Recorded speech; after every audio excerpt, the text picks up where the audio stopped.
Check, check. Thank you to everyone for the support for the first episode. Thank you to Awareness for the music. I recently spoke to the legendary historian Gerald Horne. He has over 30 books out on Paul Robeson, Shirley Graham Du Bois, W.E.B. Du Bois, William Patterson, and covers topics from the present to deep in the past, interrogating the roots of resistance, white supremacy, slavery, and colonialism. From the book Fire This Time about the Watts Uprising in the 60s, to Facing the Rising Sun about Afro-Asian solidarity, to Fighting in Paradise that spoke about the Confederacy and white supremacy in the South Pacific, with blackbirding and ongoing slavery after the Civil War, which was also in his book The White Pacific, to the Counter-Revolution in 1776 that displayed the Revolutionary War was less about the Stamp Act and more about upholding slavery as well as colonizing west of the Appalachian Mountains. To his book Confronting Black Jacobins about the Haitian Revolution, Horne's work and perspective is broad. Gerald Horne is a revolutionary scholar and in-depth researcher. He holds the Morris Professorship of History and African American Studies at the University of Houston.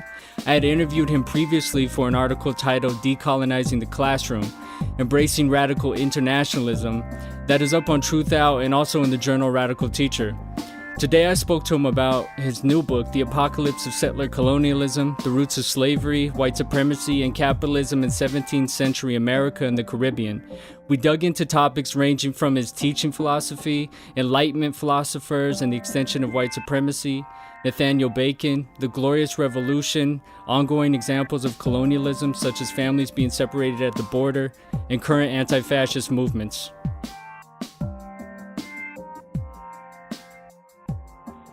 Okay, let's do it. Okay. Cool. And, well, I just want to say that as a teacher, I'm grateful for the scholarship you do, the research you do. When I get these state history textbooks, I always work in your work, and it supplements so well. And when I teach at Regis University, I use a lot of your, like the Counter-Revolution in 1776. Oh, good. Good. Well, if you're in Colorado, I mean, you obviously need an alternative explanation for how the Native Americans lost all their land out there. Yes. You need an alternative explanation. Yeah, because it always starts with the gold rush or something like this, you know. It's not history at all. It's a form of propaganda, so. Oh, yeah, I know. It's ridiculous. Well, my first question is, when I spoke to you last time, we talked about representations of resistance in the classroom, with not having students see the first image of a person of color as someone enslaved, but learning about ancient Kemet or Ashanti first.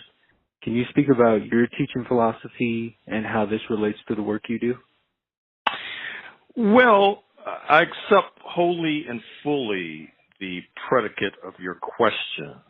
I think that particularly with regard to students of African descent, but not exclusively students of African descent, it's very important for them not to see black people only in the role of slaves, for example.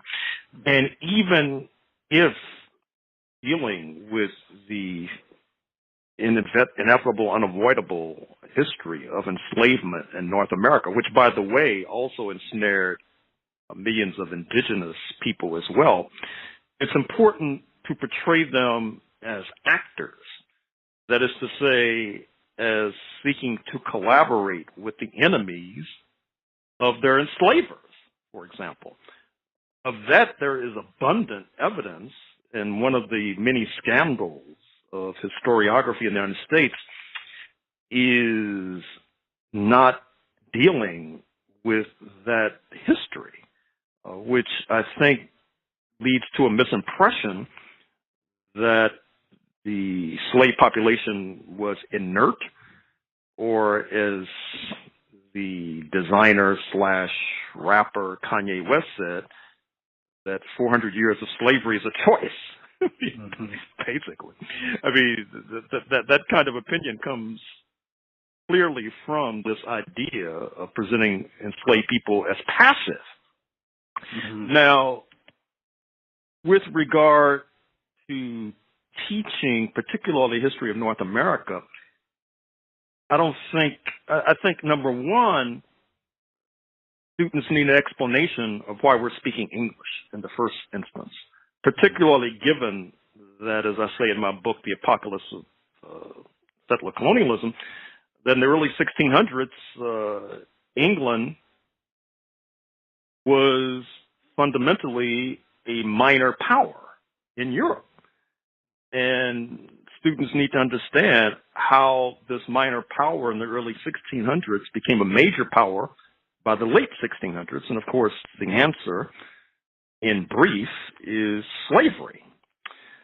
I think that it's important in talking about settler colonialism, and European settler colonialism in North America, to also deal with the conflicts and contradictions in Europe, not least the Ottoman Empire, that is to say, Turkey, and not least the religious conflict between Muslims and Christians and Jewish people, and between Protestants and Catholics, and between Catholics and Jewish people, and how somehow all of those conflicts in the 17th century get resolved on the basis of the common altar of race.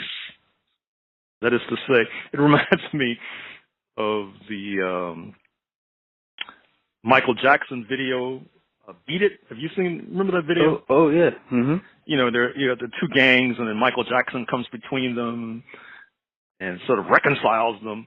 Well, this is what happens between the Protestants and the Catholics. They say, you know, why are we fighting? We should unite under this common banner of whiteness, and we can loot everybody. Basically, that's what happened. So, let the transcript show the speaker is now chuckling. And so, in any event, that's part of what I try to impart to my students. Yeah, and you spoke about when all of the Dutch, French, Spanish came over, then they all kind of homogenized into this structure of whiteness, as you're mentioning. Oh yeah, you have this transition from religion as the axis of society to race. And what's interesting is that you have many bourgeois analysts and scholars. They laud the United States because they say that if you look at the First Amendment, the United States moved away from religious conflict of Europe and guaranteed freedom of religion, which is true, but they don't go and make the next statement, which is that there was basically a shift from religion to race. So these scholars and analysts, they glorify the First Amendment because it guarantees freedom of religion. But what they don't mention is that this was a maneuver by the settlers to gain more numbers by downplaying religious conflict and helping to attract more settlers by guaranteeing that they would not be bedeviled by religious conflict. And that the flip side of that, of course, is that they could then benefit from seizing the land of Native Americans and enslaving Africans. And so you have a shift from religion to race as the axis of society in North America. And what's striking is that you have scholars today talk about what they call the Enlightenment.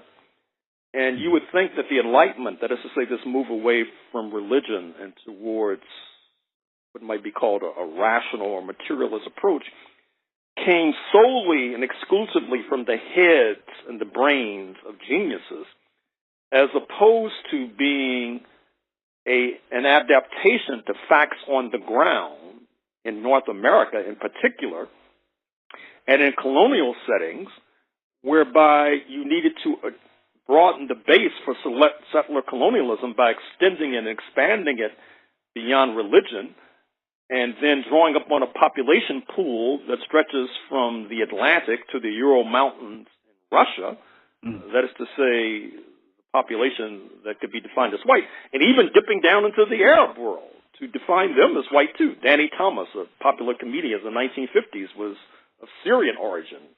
Ralph Nader, the consumer advocate, is of Lebanese origin. Even dipping into Persia, the head of Uber is of Iranian origin. and he's considered to be white. There's a new book from Stanford Press called The Limits of Whiteness that deals with Iranians being defined as white in North America. But of course, what happens is that instead of being seen as sort of an adaptation of settler colonialism to generate enough numbers to overawe and overmatch indigenous populations and Africans, this is seen as some sort of stroke of genius, liberalized, so to speak. And what's even more ironic is that the so-called Enlightenment scholars and devotees of the Enlightenment, they talk about a rational approach to phenomena, but when it comes to responding to what I just articulated, they're all thumbs. As I said, they don't talk about how this move away from religion was a creative adaptation to the perils of colonialism generally and settler colonialism in particular. And of course, it wasn't until the Haitian Revolution, 1791 to 1804, that you got tremendous pushback against this construction of race and slavery, and then complemented in the 20th century by the rise of socialism, Bolshevik Revolution, etc. And this is where we are today. Well, that was actually going to be one of my next questions. You've said that the $64,000 question is elusive of the origins of global white supremacy, and you and Roxanne Dunbar Ortiz have suggested it lay in the Crusades. And in one of your footnotes, you say a scholar dates the word race back to 1508. Do you find its origins with Christendom, colonialism, capitalism, or a combination of all three? Yeah, I would say a combination of all three. You know, it's interesting. I mean, I'm working on a book now on the 1500s. Oh, that's the dawning of the apocalypse? Exactly. Yeah. And you begin to see, like if you look at the Crusades, which you can plot from the late 11th century, these are pan-European projects from the inception. They're taking Christians from all over Western Europe to march to what might be called the Holy Land and to oust the Muslims. And you could easily see how this concept, and then of course we all know that slavery is a phenomenon in any case during that period, not only enslaving of Africans, but of course enslaving of other Europeans. Galley slaves, for example. We need more research on galley slaves, that is to say the people who were propelling vehicles on the seas were enslaved. We all know about the roots of slave, that term slave in general, in terms of how people in Slavic world were heavily subjected to enslavement. So I would say that the Crusades would be one root of not only slavery, but pan-Europeanism, which then bleeds into whiteness. I would also suggest that looking at the Iberian Peninsula and the fact that Muslims were ruling in Spain from about 711 in the so-called Christian era, AD, up until they were formally ousted circa 1492 and then expelled altogether in 1609.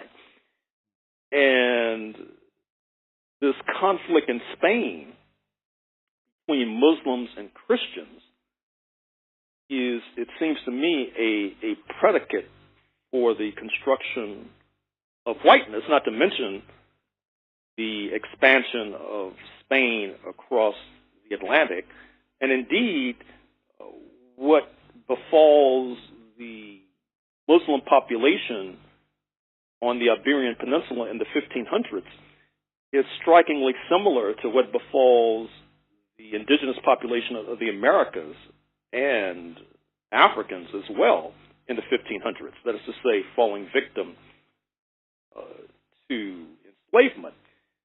And then, of course, whiteness being sort of the vehicle that propels that.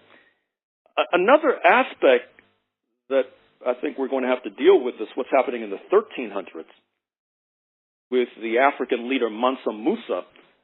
The story is well known about how he's a Muslim, and then, of course, in terms of dealing with the rise of enslavement of Africans and the rise of whiteness, you have to contemplate that some of the earlier areas subjected to enslavement in so-called sub-Saharan Africa were heavily Muslim-dominated, as they are today. What is now present-day Senegal, what is now present-day Guinea. Guinea, of course, used to be sort of a synonym for all black people. What is now present-day Mali, for example. And Mansa Musa, as is well known, he was a Muslim ruler, and his trans-Saharan voyage, if you like, across Africa on his Hajj was a major event of the 1300s. And this idea of African wealth that he exhibited attracted the dedicated attention of many potential colonizers, which actually, when I think about Mansa Musa, I also think about the movie Black Panther. Have you seen that? Yeah. Mm-hmm. Where you have this African kingdom and they're trying to keep their wealth shrouded, so to speak. And I think that Mansa Musa might have been better off if he had not made such an exhibition of the vast wealth that he was controlling, because it tended to attract the ravenous attention of outsiders to the detriment of his people. But in any case, I think that in terms of explaining and shedding light on the dawning of the apocalypse or the dawning of settler colonialism, it's important to understand the Crusades. It's important to understand what was going on in the Iberian Peninsula, particularly Spain. And it's also important to understand the phenomenon that was Mansa Musa. This next question ties into the 1400s, and in your book, The Apocalypse of Settler Colonialism, and I'm just going to read a part. It's so well written. What is euphemistically referred to as modernity is marked with the indelible strain of what be termed the three horsemen of the apocalypse: slavery, white supremacy, and capitalism, with the bloody process of human bondage being the driving and animating force of this abject horror. So I wanted to tie in Enrique Dussel, the philosopher. In his work Invention of Americas, he says the birth date of modernity is 1492, and with it the myth of a special kind of sacrificial violence which eventually eclipsed whatever was non-European. Do you agree that this is when modernity began, in 1492? Well, sure. I mean, that's as good a date as any. You could also say 1095 with the origins of the Crusades, but 1492 is as good a time as any, not only because it leads to Christopher Columbus, who, by the way, had significant experience in West Africa before he crossed the Atlantic. And if you look at his diaries and journals, he's repeatedly comparing the indigenous populations that he encounters with West Africans, to the detriment of both, I might add. So certainly that voyage, which leads to the enslavement of the indigenous populations and forcing them to work in mines and produce wealth, the defeat of the Aztecs and the Incas in Mexico and Peru, and then the gradual extension of enslavement to Africans. And then, by the way, the Spanish also, who in the 16th century were also involved in the Philippines, had begun a Filipino slave trade as well, bringing them to Mexico to work as bonded laborers as well, a fact that's oftentimes neglected and unmentioned. And then 1492 not only marks the origins of that horrific process, but it also marks an acceleration of the Inquisition and the expulsion of the Jewish population from Spain. Of course, I deal with that in the Apocalypse book.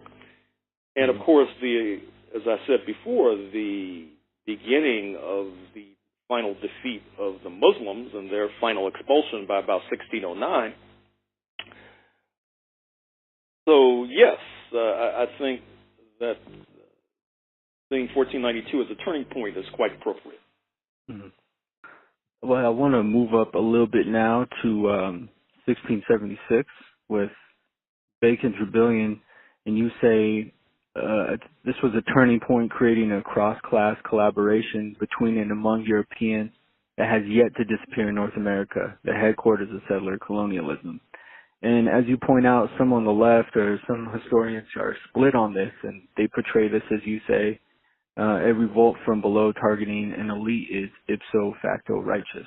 Can you speak on this interpretation of? Well, you know, it's interesting. I mean, let's look at the United States in 2018, when you have a vulgar, alleged billionaire as president, actually a con man, who obviously received significant support from the Euro-American working class and middle class, even though some of our friends on the left torture the numbers until you would think that the only people who voted for Donald Trump were Ivanka and Eric and Donald Jr., which is obviously false. He got 63 million votes. Won Wisconsin, Michigan, not to mention Dixie, where routinely the right wing wins 90% of the Euro-American vote in an amazing cross-class coalition.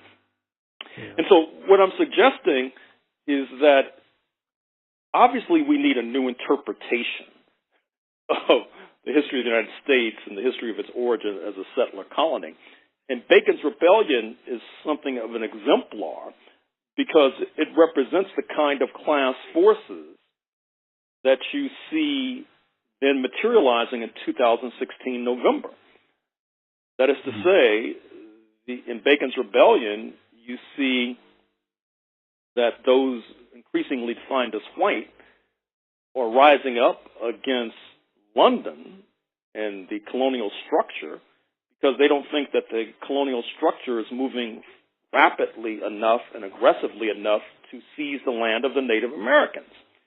And of course, that's an impetus also for 1776, a scant century later, when per the Royal Proclamation of 1762-63, London expressed exasperation at continually moving west, expending blood and treasure, seizing the land of Native Americans so it could be turned over to real estate speculators like George Washington. Mm-hmm. Although, admittedly, there was a trickle-down to poor Europeans. I think it would be a mistake to act like there wasn't something called the, quote, American dream, unquote. That is to say, people starting off relatively poor and becoming wealthy. I mean, that did happen. But once again, like our discussion of the First Amendment, you have to turn that coin over and see how that comes at the expense of other people. Mm-hmm. Comes at the expense of seizing the land of Native Americans, enslaving Africans, etc.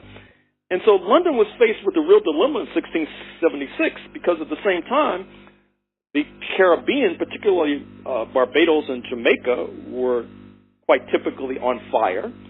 The Native Americans in what is now New England were rebelling. And it was easier to try to accommodate the European settlers in Virginia, where Bacon's Rebellion takes place, as opposed to conciliating the Africans whose unpaid labor you needed from a colonial point of view in the Caribbean, or the indigenous population in what is now New England, because their land was, quote, needed, unquote.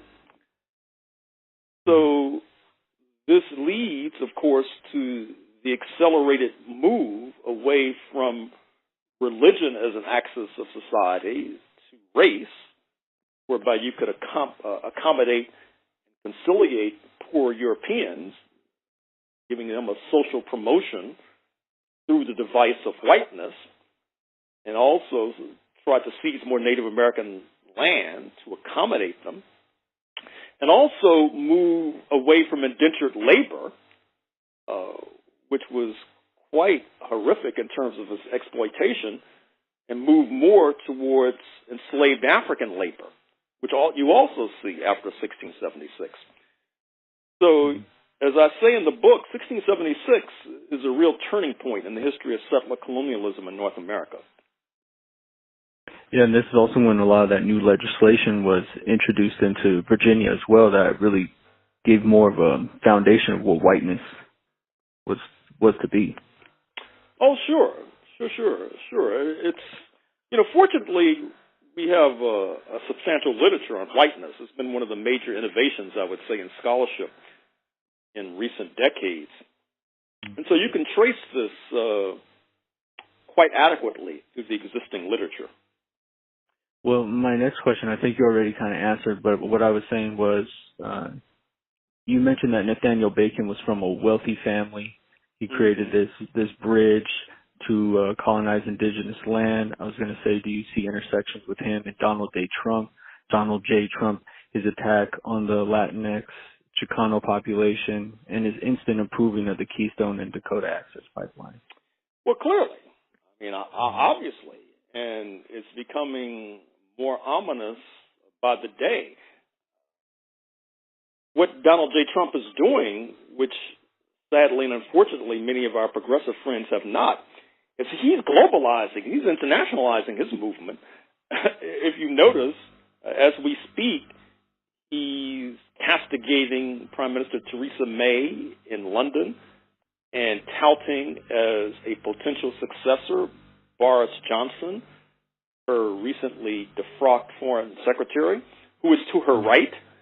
In Germany, he has been castigating the traditional conservative Chancellor Angela Merkel, and his ambassador in Berlin, Richard Grenell, has gone on record as saying that he sees part of his job as boosting forces to the right of traditional conservatives, sort of the neo-fascists who now rule in both Rome and in Vienna. Mm-hmm. And what's remarkable is that despite this tremendous electoral victory in Mexico just days ago, I don't see a parallel movement of our progressive friends to try to send delegations immediately, if not sooner, to Mexico City to confer with our counterparts in the progressive movement in Mexico City in light of the tremendous victory of López Obrador, next president of Mexico. Of course, not only that individual, but then you have comrades around him who were actually to his left. So certainly there is a parallel between Nathaniel Bacon and Donald J. Trump. In fact, I'm awaiting one of our creative artists either do poems or paintings or plays drawing parallels between Nathaniel Bacon and Donald J. Trump. Mm. That would be a great project and very important as well. Mm-hmm. Well, my next question is 1688. So when I teach U.S. history to Reconstruction, to check the box on the Glorious Revolution, all the textbook says is William III and his wife Mary II became co-rulers in the, quote, relatively bloodless Glorious Revolution. So in your work, The Counter-Revolution of 1776, and your new work, Apocalypse of Settler Colonialism, you talk of something much more sinister going on, the deregulation of the slave trade. Can you elaborate on this? Well, what's basically happening, as I talk about it in the Apocalypse book, is that you have the slow but steady rise in the 17th century of the merchant class. They have what might be called a premature victory with the rise of Oliver Cromwell in the 1640s and the beheading of a king.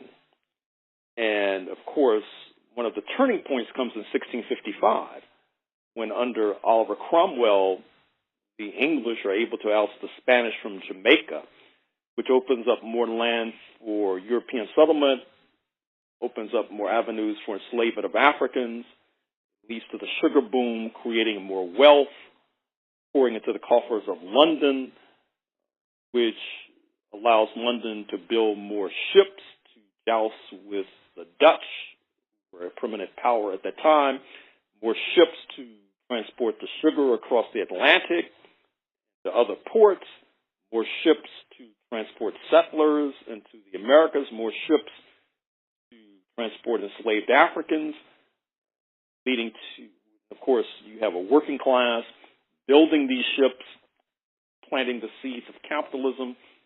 In England, you have the rise of a banking industry because voyages of the slave ships and financing of all this industry has to be financed through banks. You have the rise of an insurance industry because there are shipboard insurrections, so you have to insure against the Africans taking over a ship and throwing the crew into the sea.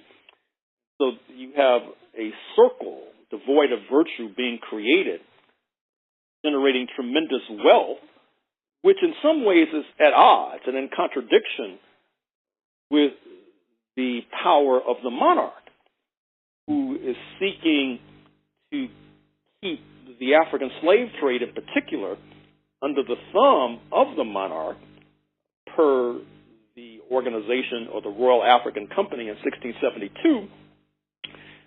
But all along, you have merchants who are seeking to end that monopoly and clamoring for deregulation of the African slave trade. Free trade in Africans was their cry. And finally, in 1688, you see a triumph of the merchants. You see a clipping of the wings of the monarch, with the monarch on a glide path to where Queen Elizabeth is today. That is to say, quite wealthy and quite powerful, but certainly not as powerful as earlier monarchs, for example. And you have the rise, the acceleration, I should say, of the African slave trade with the deregulation of the African slave trade, with the monarchs descending upon Africa with the maniacal energy of crazed bees, manacling and handcuffing every African in sight, dragging them across the Atlantic to produce even more wealth. And then, of course, you have the rise of parliamentary power as well, with merchants claiming a portion of political power to the detriment of the monarch through the rise of Parliament. And that, in sum, is how I represent 1688. Yeah, and it's when I had first read the Counter-Revolution of 1776, it really opened my eyes, and I started integrating that into the early U.S.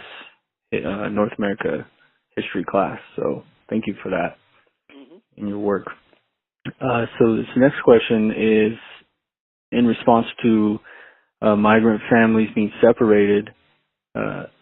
Director in Ojibwe, Jesse Wente, tweeted, "Colonial states separate children from parents because they know it works. It destroys and traumatizes for generations. It's an attack on the future as well as the present. It's not a partisan issue, it's a colonial one."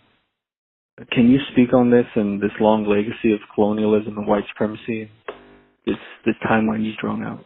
Sure. There is a young historian at Emory University in Atlanta by the name of Don Peterson, who's just written a book on the inglorious history of Native American adoption into European settler colonial families.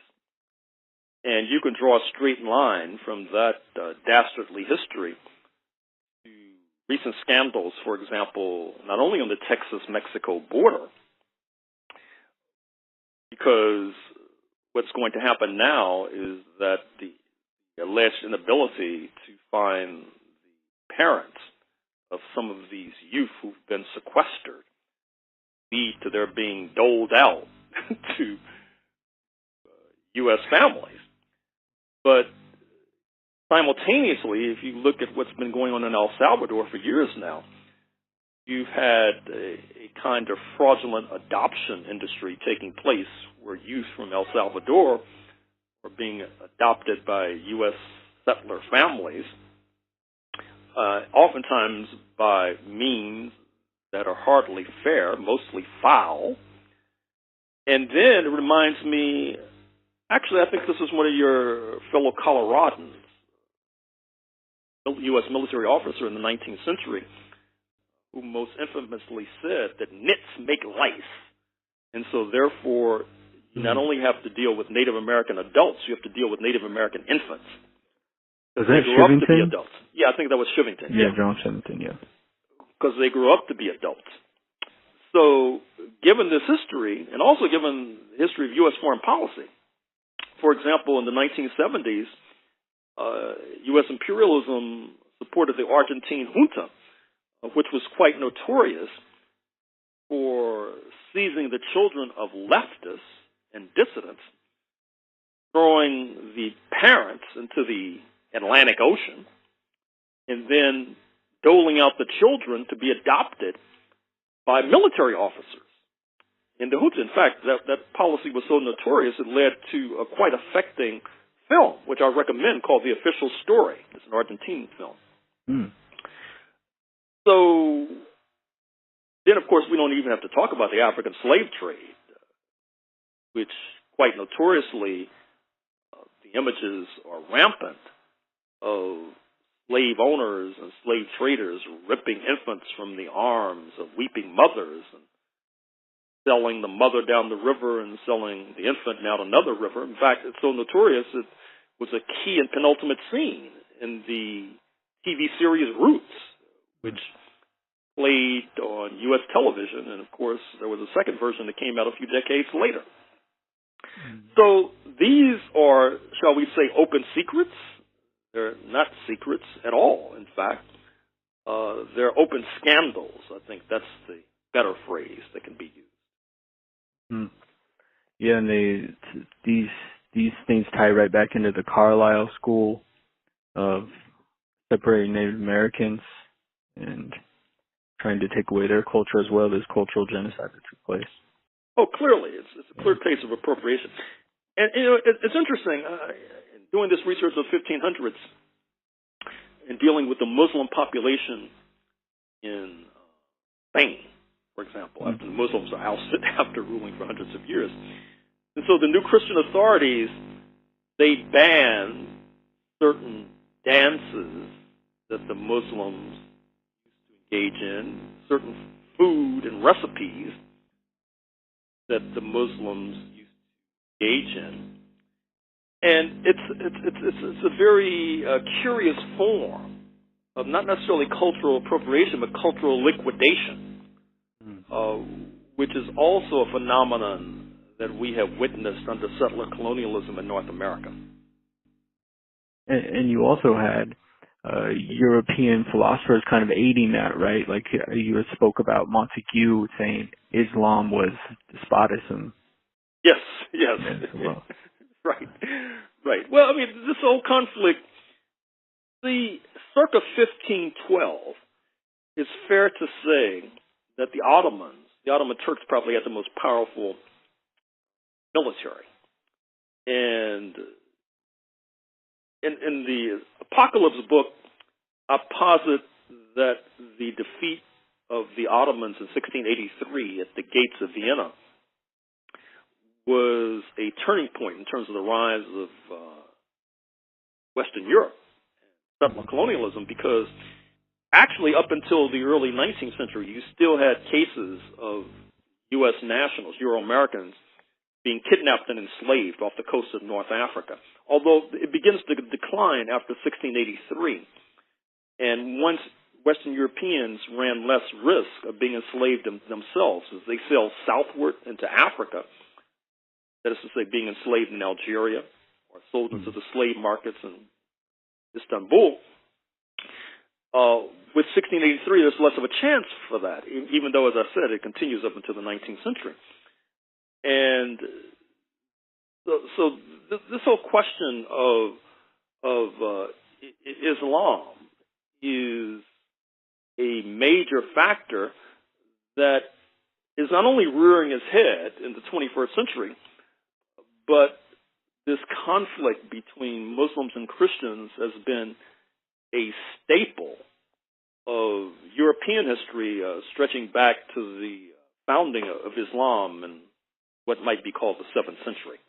Well, this is my last question, and I think you've kind of already tapped into your famed crystal ball with where you went with your last response. But your underlying message I see in your work is internationalism.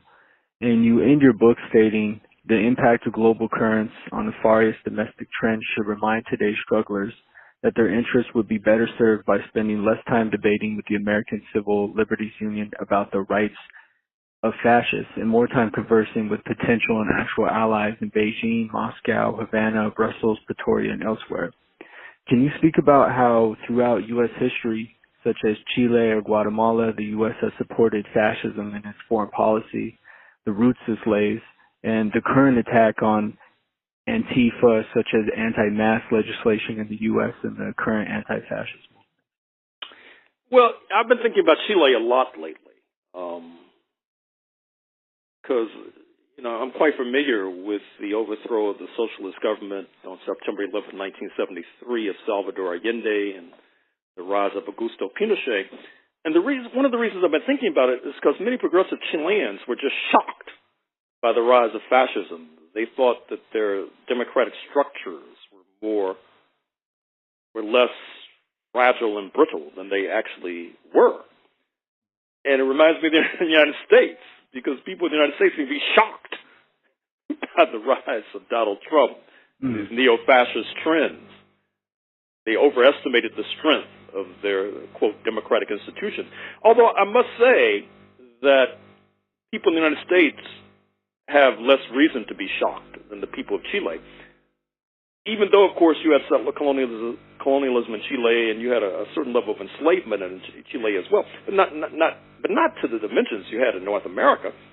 And so it's shocking to me that in a country built upon genocide of Native Americans and enslavement of Africans, to whom the Constitution and the Bill of Rights did not apply, that people could be shocked that might serve as a precursor and a precondition for the rise of neo-fascism in 2018.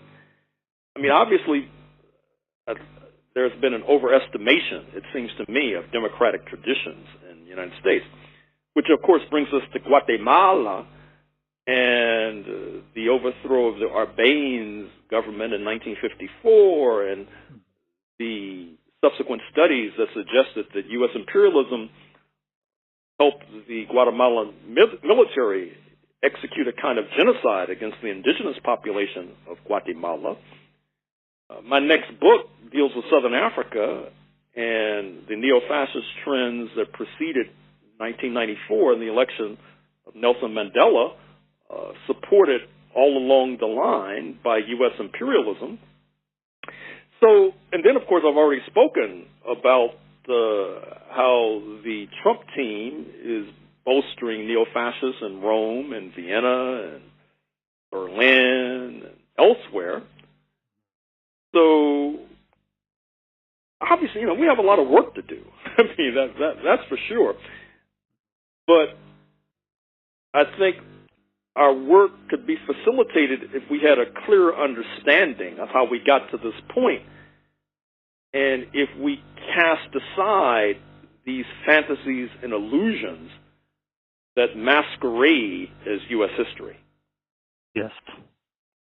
And you're calling for working with anti-fascists in other countries as well. It's sure, absolutely. Internationalism that you absolutely, espouse.